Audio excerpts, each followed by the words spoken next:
Hello friends, welcome to our channel. நம்ம சேனலில் PGTRB mathematics prepare பண்ணிகிட்டு இருக்கிறவங்களுக்காக ஆல்ரெடி நிறையா வீடியோஸ் கொடுத்துட்ருக்கோம்.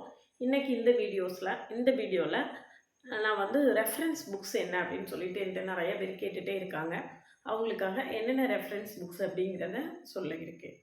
இதில் வந்து இந்த ரெஃபரன்ஸ் புக்ஸை வச்சு தியரி பார்ட்டு அதுலேருந்து எம்சிக்யூஸ் எல்லாம் ப்ரிப்பேர் பண்ணி நம்ம வந்து நல்லா தரவாக பார்த்தோன்னா நிச்சயமாக பிஜிடிஆர்பி கிளியர் பண்ண முடியும். இதுதான் நம்மளுக்கு தேவையான ரெஃபரன்ஸ் புக்ஸு. யூனிட் 1 பொறுத்த வரைக்கும் அல்ஜிப்ரா ஹெர்ஸ்டின் நல்லா படிச்சுக்கணும்.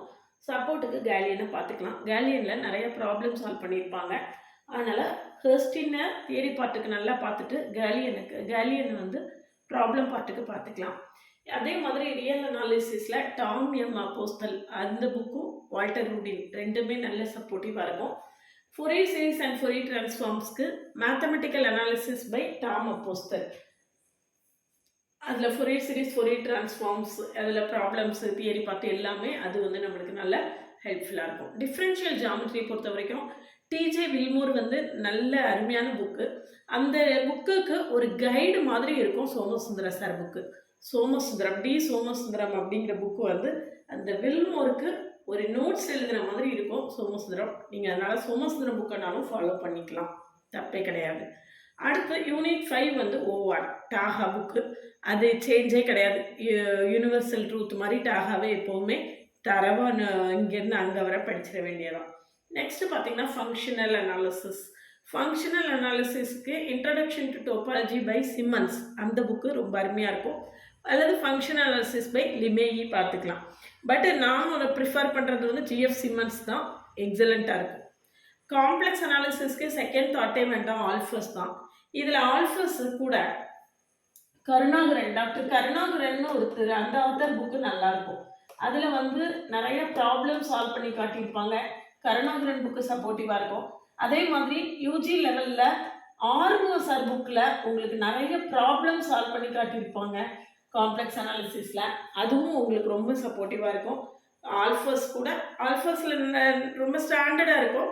கருணாகரன் ஆறுமுகம் சார் புக்கெல்லாம் கொஞ்சம் ரீடபிளாக ஈஸியாக ரீட் பண்ணுற மாதிரி ஈஸியாக புரியிற லெவலில் இருக்கும். அதில் வந்து நம்மளுக்கு நிறைய ப்ராப்ளம்ஸ் ஒர்க் பண்ணுறதுக்கான ஆப்ஷன்ஸ் வந்து அந்த கருணாகரன் அண்ட் ஆறுமுகம் சார் புக்கில். கருணாகரன் தனி book, Arumugam sir book UG level book தான். யூஜி லெவல் புக்காக இருந்தால் கூட அதில் வந்து அந்த சிங்குலாரிட்டிஸ், ரெசிடியூஸு, கோஷிஸ் இன்டெக்ரல் ஃபார்முலா அது எல்லாமே ப்ராப்ளம்ஸ் எல்லாம் ரொம்ப அருமையாக சால்வ் பண்ணி காட்டியிருப்பார் சார். அதனால் அந்த புக்கையும் நீங்கள் ரெஃபர் பண்ணிக்கலாம். டிஃப்ரென்ஷியல் ஈக்குவேஷனை பொறுத்த வரைக்கும் ரைசிங்கானியா எக்ஸலண்ட்டாக இருக்கும். ரைசிங்கானியாவுக்கு அடுத்த இதுவே செகண்ட் தாட்டே வேண்டாம், ரொம்ப ரொம்ப எக்ஸலண்ட்டாக இருக்கும். வேணும்னா கோடிங்டனையும் பார்த்துக்கலாம். கோடிங்டன் வந்து நான் என்ன கேட்டால் ரைசிங்கானியா வெல் அண்ட் குட்னு சொல்லுவேன். பட் கோடிங்டனும் பார்த்துக்கலாம். ஸ்டாட்டிஸ்டிக்ஸ் வந்து ஸ்டாட்டிஸ்டிக்ஸ் 1, ஸ்டாட்டிஸ்டிக்ஸ் 2 ரெண்டுக்குமே நம்மளுக்கு வந்து எஸ்சி குப்தா, விகே கபூர் அந்த புக்கு மோர் தென் எனஃப். இது மட்டும் இந்த ரெஃபரன்ஸ் புக்ஸை வச்சு நீங்கள் நல்லா ப்ரிப்பேர் பண்ணி ஒருவேளை செல்ஃபாக ப்ரிப்பேர் பண்ணிட்டு இருந்தீங்கன்னா இந்த புக்ஸ் எல்லாம் ரெஃபரன்ஸ்க்கு எடுத்துக்கோங்க. மோஸ்ட் ஆஃப் த புக்ஸ் வந்து நம்மளுக்கு பிடிஎஃபாக கூகுளில் அவைலபிளாக தான் இருக்குது. சர்ச் பண்ணிங்கன்னா உங்களுக்கு கூகுள்லேயே கிடைக்கும். இல்லைனா நீங்கள் படித்த காலேஜஸ்லாம் இங்கே லைப்ரரியில் பார்த்தீங்கன்னாலும் உங்களுக்கு அவைலபிளாக இருக்கும். இந்த ரெஃபரன்ஸ் புக்ஸை வச்சு டீட்டெயில்டாக நோட்ஸ் எழுதி டீட்டெயில்டு ஸ்டடி மெட்டீரியல் எழுதி ஒவ்வொரு யூனிட்டுக்கும் ஒரு 300 எம்சிக்யூஸாக சால்வ் பண்ணி கிளாஸஸ் நடத்திட்டு இருக்கேன். கிளாஸில் ஜாயின் பண்ண வில்லிங்கன்னா காண்டாக்ட் பண்ணுங்கள். கிளாஸஸ் எப்படி இருக்குன்னு கமெண்ட்லேயும் டிஸ்கிரிப்ஷன் லிங்க் கொடுத்துருக்கேன், போய் பார்த்துட்டு கிளாஸஸ் பிடிச்சிருந்தனா ஜாயின் பண்ணுங்கள். இதில் ப்ரீவியஸ் இயர் 10 இயர்ஸ் கொஸ்டினை கம்ப்ளீட்டாக டிஸ்கஸ் பண்ணுறேன் கிளாஸில். 10 இயர்ஸ் ப்ரீவியஸ் இயர் கொஸ்டினை டீட்டெயில்டாக கிளாஸில் டிஸ்கஸ் பண்ணிடுவேன். எல்லா ஷார்ட்கட்ஸில் சொல்லி என்னென்ன இருக்கலாம் நம்மளுக்கு ஷார்ட்கட்ஸ் பாசிபிலிட்டி இருக்கோ அதெல்லாம் ஷார்ட்கட்ஸில் சொல்லிடுவேன். அது போக ஒவ்வொரு யூனிட்டுக்கும் ஒரு 200 எம்சிக்யூஸை ஷார்ட்கட்டில் சொல்லிடுவேன். எம்சிக்யூஸ் நிறையா ப்ராக்டிஸ் பண்ண தான் நம்மளுக்கு வந்து எக்ஸாம் கிளியர் ஆகிறதுக்கான பாசிபிலிட்டிஸ் வந்து அதிகமாக இருக்கும். அதனால் இது போக இது ஒரு கம்ப்ளீட் கோர்ஸில் டீட்டெயில்டு லெக்சர்ஸு, எம்சிக்யூஸு, அதுக்கப்புறம் previous year questions, test batch எல்லாமே வந்துடும். இது ஒரு கோர்ஸு. இல்லை டீட்டெயில்டு லெக்சர்ஸ் எல்லாம் எனக்கு தெரியும், நான் ஏற்கனவே படிச்சுட்டேன், நான் ஜஸ்ட்டு தான் மிஸ் பண்ணேன் அப்படிங்கிறவங்களுக்காக MCQs discussion, PYQs discussion, test batch அது மட்டும் தனியாக ஒரு கோர்ஸ் வச்சுருக்கேன். அதில் வந்து நேரடியாக ப்ராப்ளம் சால்வ் பண்ணுறதும் ப்ரீவியஸ் இயர் கொஸ்டின் டிஸ்கஸ் பண்ணுறது மட்டும்தான் இருக்கும். டெஸ்ட் பேட்சும் அதில் சேர்ந்தே இருக்கும். வேணும்னா அந்த கிளாஸில் தனியாக ஜாயின் பண்ணணும்னா ஜாயின் பண்ணிக்கலாம். கம்ப்ளீட் கோர்ஸ் வேண்டாம், எம்சிக்யூஸும் பிஒய்க்யூஸும் மட்டும் போதும் அப்படின்னு நீங்கள் நினச்சிங்கன்னா அதில் வேணாலும் ஜாயின் பண்ணிக்கலாம். எந்த கோர்ஸ் வேணும் அப்படிங்கிறத முடிவு பண்ணிவிட்டு கான்டாக்ட் பண்ணுங்கள். கிளாஸஸ் எப்படி இருக்குன்னு கமெண்ட்லேயும் டிஸ்கிரிப்ஷன் லிங்க் இருக்குது. கிளாஸஸை நல்லா பார்த்துட்டு உங்களுக்கும் எனக்கும் நல்ல ஒரு ஒரு ஒரு நல்ல ஒரு ரிலேஷன்ஷிப் மெயின்டைன் ஆகும் அப்படிங்கிற மாதிரி உங்களுக்கு கிளாஸஸ் பிடிச்சிருந்ததுன்னா ஜாயின் பண்ணுங்கள். நிறைய ஷார்ட்கட்ஸ் இருக்குது. நிறைய ஷார்ட்ஸில் போய் பார்த்தீங்கன்னா ஒவ்வொரு இதுலேயும் ஒவ்வொரு ஷார்ட்கட் கொடுத்துருப்பேன். போய் பாருங்கள். பார்த்துட்டு கிளாஸஸ் உங்களுக்கு ரொம்ப சாட்டிஸ்ஃபைடாக இருந்ததுன்னா ஜாயின் பண்ணுங்கள்.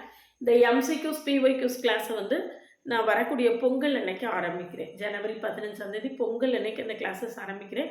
மற்ற கிளாஸஸ் தியரி பார்ட் கிளாஸஸ் வந்து ஆல்ரெடி நடந்துகிட்ருக்கு. எம்சிக்யூஸ் பிஒய்க்யூஸ் டிஸ்கஷன் வந்து ஜனவரி 15 ஆரம்பிக்கிறேன். என்ன கிளாஸ் வேணுனாலும் காண்டாக்ட் பண்ணுங்கள். சிஎஸ்ஏ நெட்டு, பாலிடெக்னிக், டிஆர்பி எல்லாத்துக்குமே ஆன்லைன் மோடில் கிளாஸ் இருக்குது. எது வேணுனாலும் காண்டாக்ட் பண்ணுங்கள். கம்ப்ளீட்டாக இன்னும் ஒன்ஸ் ஃபீஸ் பே பண்ணி 2 கோர்ஸ் சார்ந்துக்கலாம் அப்படிங்கிற ஆப்ஷனும் நான் உங்களுக்கு கொடுக்குறேன். எந்த மாதிரி வேணும் அப்படின்னு சொல்லிட்டு முடிவு பண்ணிவிட்டு ஜாயின் பண்ணிக்கோங்க. ஒன்ஸ் ஃபீஸ் பே பண்ணி ஏதாவது 2 கோர்ஸ் ஜாயின் பண்ணிக்கலாம். PGTRB, CSA net, PGTRB, polytechnic, TRB எப்படி வேணாலும் ஜாயின் பண்ணிக்கலாம். இதில் ஒரு எம்சிக்யூஸ் வந்து ஒரு நியர்லி 300 எம்சிக்யூஸ் ஒவ்வொன்றுக்கும் வந்துடும். எம்சிக்யூஸ் டிஸ்கஷன், அது போக பிஒய்க்யூஸ், அது போக டெஸ்ட்டு எல்லாத்தையும் பார்த்தீங்கன்னா ஒவ்வொரு யூனிட்டுக்கும் கம்பைண்டாக ஒவ்வொரு யூனிட்டுக்கும் ஒரு 300 எம்சிக்யூஸ் உங்களுக்கு கிடச்சிரும். நிறைய எம்சிக்யூஸ் ப்ராக்டிஸ் பண்ணும்போது தான் எக்ஸாம் வந்து கிளியர் ஆகும். ரெண்டாவது பாலிடெக்னிக் டிஆர்பிக்கு உள்ள போர்ஷன்ஸும் காமனாக உள்ள போர்ஷன்ஸும் இதில் இருக்குது. அதனால் பாலிடெக்னிக் டிஆர்பிக்கான ஆன்லைன் கிளாஸஸை இனிமேல் தான் ஸ்டார்ட் பண்ணுறேன். Online classes polytechnic TRB theory class already நடந்துட்டு தான் இருக்குது. அதனால் நீங்கள் கம்பைண்டாக பாலிடெக்னிக் அண்ட் பிஜிடிஆர்பி கிளாஸஸும் சேர்த்துக்கலாம். எம்சிக்யூஸ் கிளாஸ் தான் இனிமேல் ஸ்டார்ட் பண்ணுறேன். பாலிடெக்னிக் டிஆர்பிக்கும் பிஜிடிஆர்பிக்கும் எம்சிக்யூஸ் கிளாஸ் வந்து ஜனவரி 15 ஸ்டார்ட் பண்ணுறேன். வேணும்னா காண்டாக்ட் பண்ணுங்கள். மற்றபடி வேறு ஏதாவது கிளாரிஃபிகேஷன்ஸ் இருந்தாலும் சொல்லுங்கள். எப்போ எக்ஸாம் வரும் அப்படின்னு என்ன கேட்காதீங்க, எனக்கு தெரியலை. எல்லோரும் எலெக்ஷன் முடிஞ்சு வரும் அப்படின்னு சொல்கிறாங்க. அதனால் நான் எல்லோரும் சொல்கிறத நானும் நம்புகிறேன். எலெக்ஷன் முடிஞ்சு வரலாம் அப்படின்னு நினைக்கிறேன்.